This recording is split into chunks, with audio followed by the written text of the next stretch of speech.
Mayor ng Sharif Agwak nakaligtas sa pananambang sa isang escort sugatan. Yung tatlong suspect patay sa engkwentro. Narito ang balita ni Jomar Abdul. Target on air. Live report.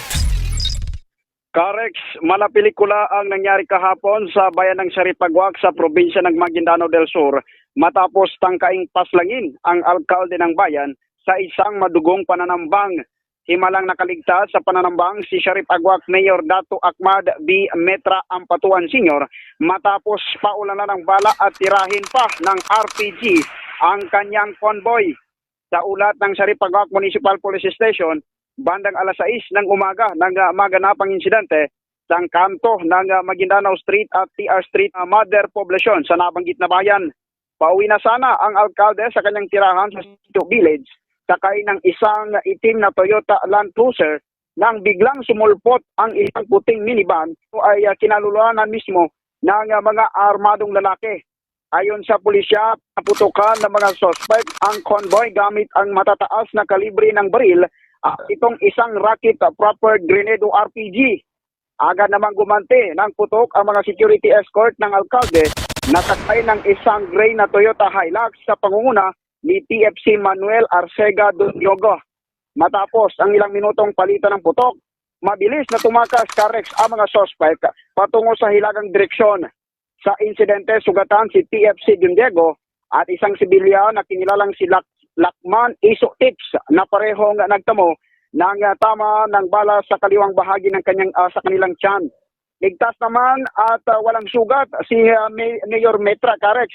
Kagad na naglunsad ng hot pursuit operation ang pinagsanib na puwersa ng Dato Unsay Municipal Police Station, katuwang ang 2nd Provincial Mobile Force Company at itong 90 Infantry Battalion ng Philippine Army. Bandang alas 8:12 ng umaga natagpuan ng mga otoridad ang isang silver na minivan sa National Highway sa Sitio 24, Barangay Mita sa Dato Unsay. Sa loob ng nasabing sasakyan, natagpuan ang bangkay ng tatlong lalaki na kinilalang sina Budtong, Rap Pindaton, Tex Pindaton at isang alias Puasa. Pinaniniwalaan ng pulisya na ang tatlo ang siyang responsable sa pananambang base na rin sa mga nakuhang ebidensya at sa ginamit na sasakyan sa kanilang pagtakas. Sa kasalukuyan, nananatiling ang buong puwersa ng PNP Probar habang nagpapatuloy ang masusing investigasyon upang matukoy ang tunay na motibo sa likod ng pananambang. Jomar. Yes, correct. Oh, yan pala pang-apat na ngayon na pag-ambush kay Mayor Ahmad Mitra. Tama ho kayo, Karex, dahil talagang himala at ito ay hindi basta-basta yung nanambang kay Mayor dahil gumamit na ito ng itong RPG at telabay swerte pa rin ni Mayor Karex. Siya ba mismo yung sakay dun sa Toyota Land Cruiser? Siya po mismo, Karex, dahil nakita pa doon sa live na si Mayor ay lumabas mismo doon sa loob ng kanyang Land Cruiser. Oo, at effective yung bulletproof na gamit doon.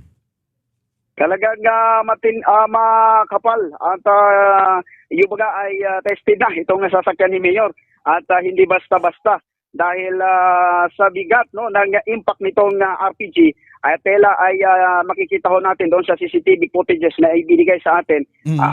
Mabilis pang napatakbo itong kanyang sasakyan. At napuntahan ko na yung bayan ng Sharif Agwak. Nung ako'y bumisita dyan, ang mayor, yung kanyang anak si Mayor Marop Ampatuan at siya naman vice mayor, na ikwento nga niya sa akin kasi nakita ko yung braso niyan Yung braso niyan halos talagang lasog-lasog na at naikwento niya sa akin yun yung kanyang pangalawang ambush. Ngayon, bukod dun sa kahapon, meron pa nung nakaraan. Ibig sabihin, pang-apat ngayon.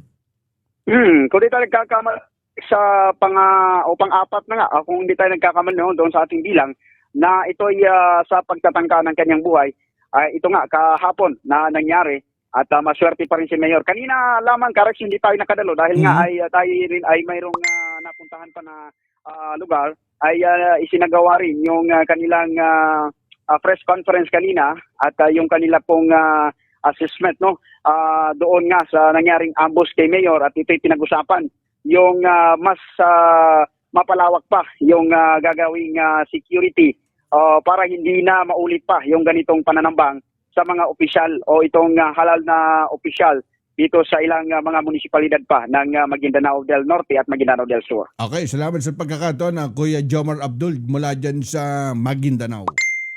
Mula dito sa rehiyon ng Oro, Jomar Abdul nagulat para sa Target on Air sa DZME 1530, ang Radyo TV. Target on Air. Live.